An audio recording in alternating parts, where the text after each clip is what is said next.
Pour la prochaine heure, vous écoutez Samedi de lire avec Amélie Boivin-Enfield.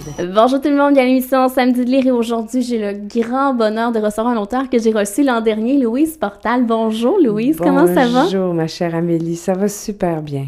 Très très contente de te retrouver à mon micro et pour te présenter aux auditeurs qui ne te connaissent pas, t'es actrice, chanteuse, écrivaine, conférencière. Ça fait plus de 45 ans que t'es dans le domaine artistique.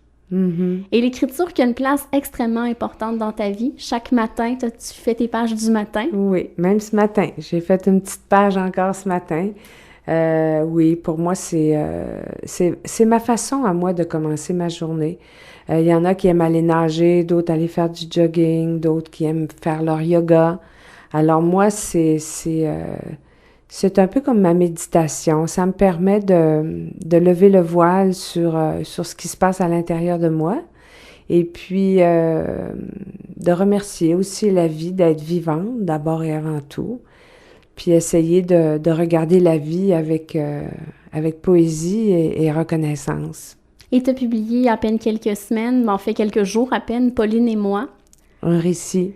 Oui, un récit qui était dans ta tête, je pense, et dans ton cœur depuis plusieurs années, parce que Pauline est décédée il y a 5 ans, presque jour pour jour, en fait, le 30 août 2010.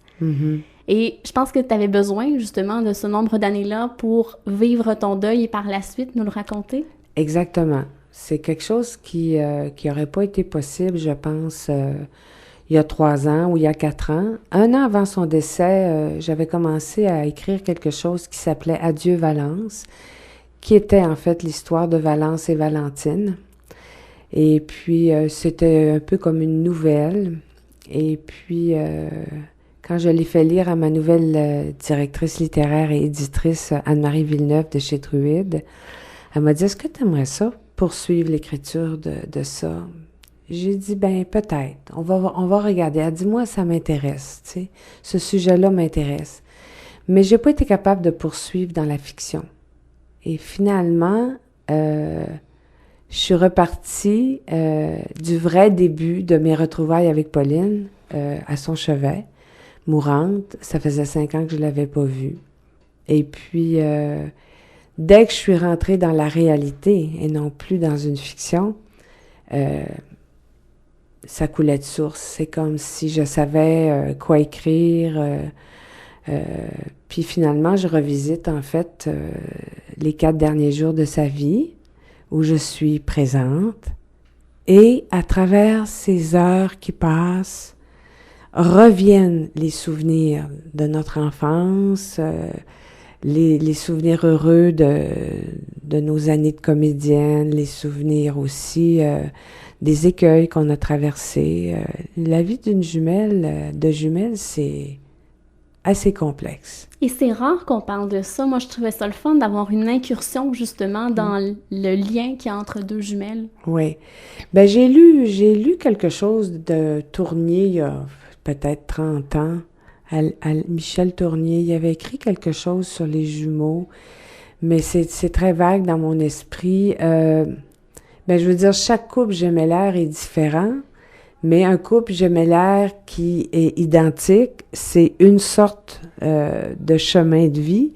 Puis quand on est non identique, c'est un autre chemin. Mais c'est assez particulier. Déjà, on trouve qu'entre frères et sœurs, c'est spécial, les relations familiales. Une relation de jumelles, c'est vraiment un voyage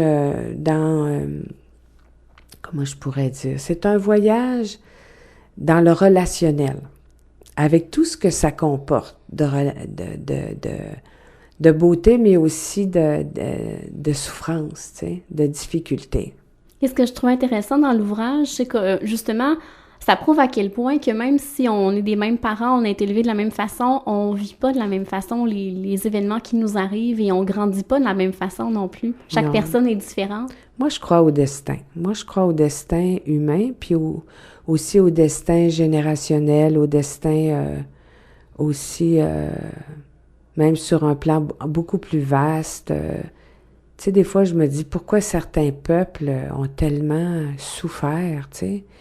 Puis c'est comme s'il y avait un destin aussi là-dedans. Je peux pas rentrer dans une analyse de ça, mais moi, si je regarde juste ma vie, je peux pas faire autrement que croire au destin parce que je me dis pourquoi j'ai vécu telle chose, pourquoi Pauline a vécu autre chose, pourquoi on a été prêtés l'une à l'autre pour grandir de cette relation-là.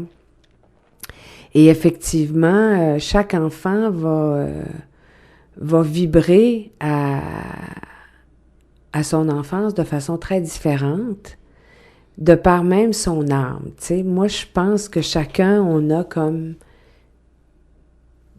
une essence très particulière, puis certains sont un peu plus sous le poids de l'ombre et d'autres sont davantage dans l'éclat de la lumière. Et puis, il y a des âmes plus fragiles que d'autres. Tu sais, c'est pour ça que des fois, quand les gens ont des problèmes, on a tendance des fois à être jugeant et à dire, ben là, on pourrait faire un effort. Puis non, la vie, c'est plus fragile que ça, hein? Et après ça, il y a toute l'éducation, puis il y a tout le chemin qu'on va parcourir. Mais au départ, quand on regarde dans le livre, tu as vu, il y a des photos de nous, hein, puis sont belles parce que c'est toutes des photos d'un peu des années 50. Évidemment, on est toujours habillés pareil. Puis, tu sais, on regarde, puis c'est très curieux. Je suis tellement beaucoup plus grande que Pauline. J'ai tellement l'air plus, même presque masculine. Puis Pauline est tellement fragile. Puis tu sais, quand on nous regarde à l'âge adulte, Pauline a donné l'impression d'être une force de la nature. Puis elle avait le verbe haut et coloré, beaucoup d'humour, la réplique. Mais en fait, derrière presque ce masque-là, il y avait quelqu'un de très... fragile, mais quelqu'un en souffrance aussi. Son corps le soulignait aussi, hein. Et puis, et c'est tout ce paradoxe, tu sais, chez elle, d'être une épicurienne, d'être une femme généreuse, puis en même temps d'être quelqu'un qui s'isole, quelqu'un qui rumine, quelqu'un qui peut avoir des accès de colère. Et c'est tout ça, nous, qu'on a traversé, parce que donc, dans énormément de ruptures, énormément de réconciliation, c'est pour ça que, tu sais, on arrive à la réconciliation des cœurs à la fin du livre, parce que il y avait tout un travail de deuil à faire, même de son vivant, pour faire le deuil de ce qu'on aurait voulu que ce soit. Et le deuil qui avait déjà été entamé avant que Pauline décède. Ah, complètement, parce que quand tu peux plus voir ta sœur et qu'elle veut plus te voir, t'es obligé de commencer. Puis ça, c'est mon mari qui m'avait dit ça un jour, Jacques. Il m'avait dit, Louise, t'es mieux de commencer ton deuil tout de suite, parce que ça va être dur quand elle sera plus là. Et Jacques a eu une place importante.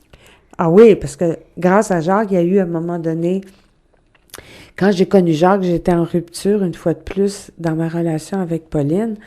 Puis quand Jacques est arrivé dans ma vie, là, je me souviens pas comment ça s'est orchestré, mais il y a eu comme des retrouvailles avec elle, tu sais.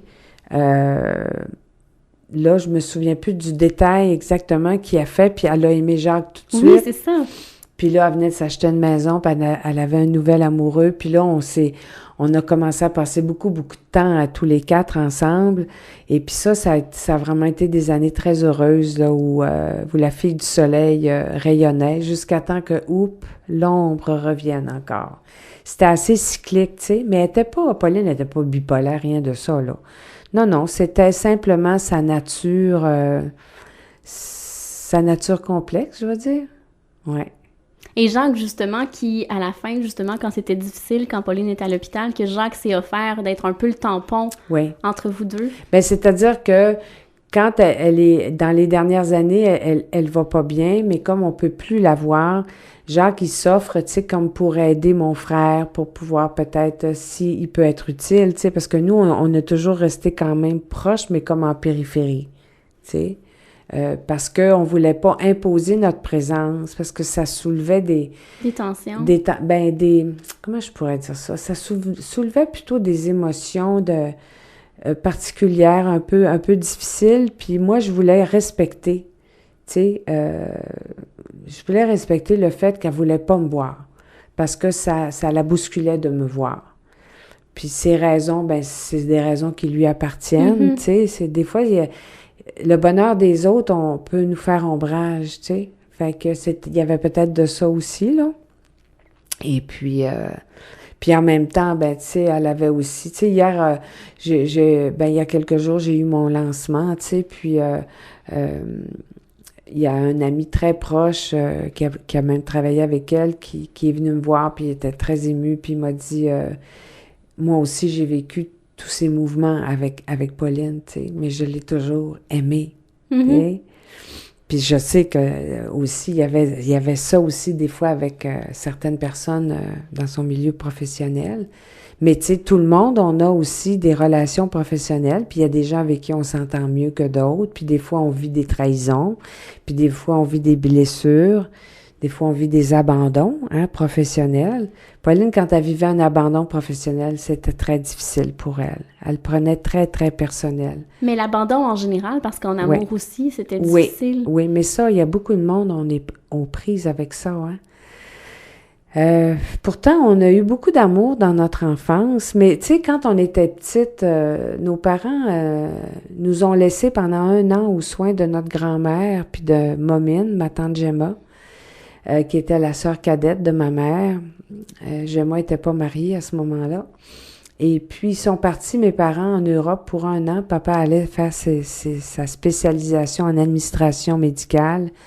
Et on est resté, j'en parle ça dans le livre, dans un immeuble à Chicoutimi qu'on appelait le Vieux Canada.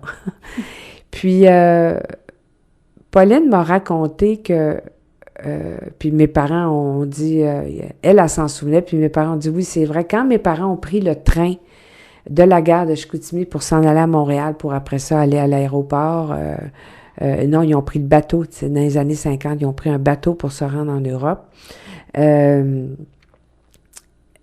Il paraît que Pauline, là, que mes parents sont rentrés dans le train, puis moi, j'ai envoyé la main, puis on est jeunes, là, on a à peu près, peut-être 4 ans. J'ai envoyé la main, puis moi, je suis partie. Tu sais, je suis partie avec grand-maman, puis tout ça, puis Pauline, là, elle courait. Il paraît qu'elle courait sur la rame de train, puis elle criait « Non, non », puis elle pleurait, elle voulait pas que ses parents partent, tu sais. Elle a vraiment vécu comme un abandon aussi à ce moment-là, tu sais. Comme quand je suis sortie de la matrice de notre mère avant elle, ça a été aussi vécu comme un abandon. Elle va en parler plus tard à quelqu'un. Donc, quand je vais quitter Chicoutimi à 18 ans pour venir au Conservatoire d'art dramatique de Montréal, elle va vivre ça aussi encore, que je l'abandonne. Quand on est pensionnaire, je suis pas dans la même classe qu'elle, pas dans le même dortoir. Elle trouve ça difficile. Pauline cherchait l'osmose tout le temps, tout le temps. Puis moi, j'essayais de sortir de ça. Je voulais mon unicité. C'est ça la différence entre elle et moi.